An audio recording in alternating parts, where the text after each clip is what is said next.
Hi friends, Sarika recipe मराठीमध्ये तुमचं खूप खूप स्वागत आहे। आज आपण झणझणीत चमचमीत एकदम साध्या सोप्या पद्धतीने आणि तेवढीच चविष्ट अशी वांग्याची रस्सा भाजी कशी करायची ते पाहणार आहे। कमी साहित्यात तेवढीच आपण ही चविष्ट बनवलेली आहे। एकदम छान झालेली आहे, तुम्हाला बघून कळत असेल। नक्की एकदा तुम्ही या पद्धतीने वांग्याची रस्सा भाजी बनवून बघा, तुमची पण छान होणार, तुम्हाला पण ही रेसिपी खूप आवडेल। नक्की एकदा करून बघा। तर चला वेळ न घालवता आपण व्हिडिओला सुरुवात करूया। इथे बघा, सर्वप्रथम मी वांग्याची भाजी बनवण्यासाठी 4 ते 5 मीडियम साईजची वांगी घेतलेली आहेत। इथे आता मी ही कट करून घेणार आहे। सर्वप्रथम त्याचे देठ काढायचे आणि मधून कट करून घ्यायचं।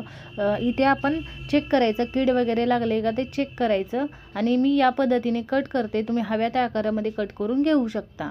या पद्धतीने मी वांगी कट करून घेते। वांगी कट करून आपल्याला पाण्यामध्ये घालायचे आहेत। ह्याच पद्धतीने मी वांगी कट करून इथे बघू शकता पाण्यामध्ये घातलेले आहेत।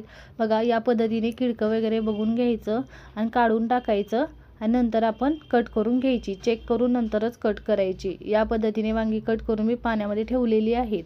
आता यासाठी आपण वाटण बनवून घेणार आहे। त्यासाठी थोडंसं मी सुकं खोबरं इथे घेतलेलं आहे कट करून आणि इथे 7 ते 8 मी लसणाच्या पाकळ्यामध्ये घेतलेले आहेत। इथे बघा, थोडंसं सुकं खोबरं घेतलेलं आहे। लसूण पाकळ्या मी घालते, तुम्हाला हवं तर तुम्ही जिरे आलं सुद्धा घालू शकता। इथे बघा, हे मी वाटून घेतलेलं आहे। त्यामध्ये आता कोथिंबीर घालून फिरवून घेते। यामध्ये थोडीशी कोथिंबीर घालून छान फिरवून घेतलेलं आहे। मस्त टेस्ट लागते भाजीला। आपण झटपट साध्या सोप्या पद्धतीने भाजी बनवणार आहे। त्यासाठी कढई गरम करायला ठेवलेली आहे। त्यामध्ये थोडंसं तेल घातलेलं आहे। तेल गरम झाले की थोडेसे आपण जिरे घालून घ्यायचे। यामध्ये जिरे छान फुलले की आपण दुसरं साहित्य घालून घ्यायचं। जिरे इथे छान फुललेले आहेत। त्यामध्ये थोडीशी हळद आणि लाल मिरची पावडर, लाल तिखट आपलं जे घरगुती असतं ते मी घातलेलं आहे। सुरुवातीला घातले की छान असं रंग छान येतो भाजीला। या पद्धतीने लाल तिखट घातलेलं आहे। लाल तिखट घातले की गॅसची फ्लेम कमी करायची, म्हणजे ते जळणार नाही। त्यामध्ये आपण वाटण घालून मिक्स करून घ्यायचं। हे वाटण छान असं व्यवस्थित यामध्ये मिक्स करून घ्यायचं आणि 2 मिनटं परतून घ्यायचं यासोबत। इथे बघू शकताय वाटण घातलेलं आहे आणि मी गॅसची फ्लेम एकदम कमीच ठेवलेली आहे आणि वाटण यामध्ये मिक्स करून 2 मिनटं यासोबत मी परतून घेते या पद्धतीने। आणि हे 2 मिनटं परतून झाले की थोडंसं यामध्ये पाणी घालायचं। मसाले छान असे तेल सुटेपर्यंत शिजवून घ्यायचे याच्यामध्ये। इथे बघू शकता 2 मिनटं हे परतून घेतलेलं आहे। थोडंसं मी पाणी घालते याच्यामध्ये आणि शिजवून घेते, म्हणजे मसाले खाली लागणार नाहीत आणि छान असे शिजले जातात। इथे बघू शकता आणि तेल सुटेपर्यंत छान हे बघा मी शिजवून घेतलेलं आहे। हे मिक्स करून घ्यायचं आणि यामध्ये जी वांगी कट केलेली आहे ती घालायची। 2-3 मिनटं परतून घ्यायची, म्हणजे भाजीला चव छान लागते। असं मसाल्यांमध्ये वांगी आपण परतून घेणार आहे या पद्धतीने। इथे बघू शकता या पद्धतीने मी वांगी परतून घेते बघा, छान अशी या पद्धतीने। इथे बघू शकताय सुरुवातीला तुम्ही तेलामध्ये कढीपत्ता घाला, माझा घालायचा राहिलेला त्यामुळे मी नंतर घातलेला आहे आणि असा मसाल्यासोबत परतून घेतलेला आहे। तुम्ही सुरुवातीलाच घाला तेलामध्ये। इथे बघू शकताय वांगी छान परतून घेतलेले आहेत। गरम पाणी घालून घ्यायचं। तुम्हाला रस्सा ह्याचा कसा घट्ट पातळ बनवायचा तसं गरम पाणी घाला, पण पाणी गरमच घाला, म्हणजे भाजीची टेस्ट टिकून राहते, भाजीची चव।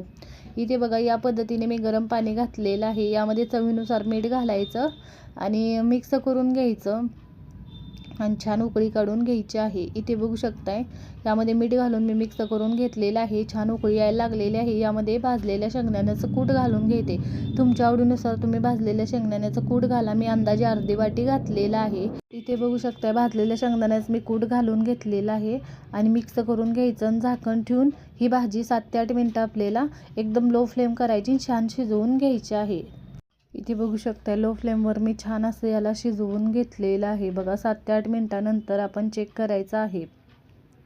इथे बघू शकताय छान भाजी तयार झालेली आहे बघा। याला रंग बघा छान असा आलेला आहे आणि झटपट छान भाजी आपली तयार झालेली आहे बघा, एकदम मस्त। आपण लो फ्लेमवर छान अशी भाजी शिजवून घेतलेली आहे। आपण चेक करूया हे शिजलंय का ते चेक करायचं बघा। झटपट अशी वांगी आपली मऊसूद अशी शिजलेली आहेत, बघू शकता एकदम छान अशी भाजी तयार झालेली आहे। आता मी गॅस बंद करून घेते। भाजी आपली मस्त अशी तयार झालेली आहे। मी गॅस बंद केलेला आहे बघा, छान अशी झालेली आहे बघा। इथे बघू शकताय मस्त झटपट आपली भाजी तयार झालेली आहे। एकदम छान, एकदम मस्त गावरान पद्धतीने, एकदम झणझणीत, चमचमीत आणि एकदम चविष्ट साध्या सोप्या पद्धतीने कमी साहित्यात मस्त भाजी तयार झालेली आहे. नक्की तुम्ही या पद्धतीने वांग्याची रस्सा भाजी बनवून बघा. तुम्हाला पण ही रेसिपी खूप आवडेल आणि कमेंटमध्ये जरूर सांगा तुम्हाला आजचा व्हिडिओ कसा वाटला. व्हिडिओ आवडला असेल तर व्हिडिओला लाईक करा, शेअर करा. चॅनलवर नवीन असाल तर चॅनलला सबस्क्राईब करा, बेल आयकॉनला क्लिक करा. व्हिडिओ पाहिल्याबद्दल धन्यवाद.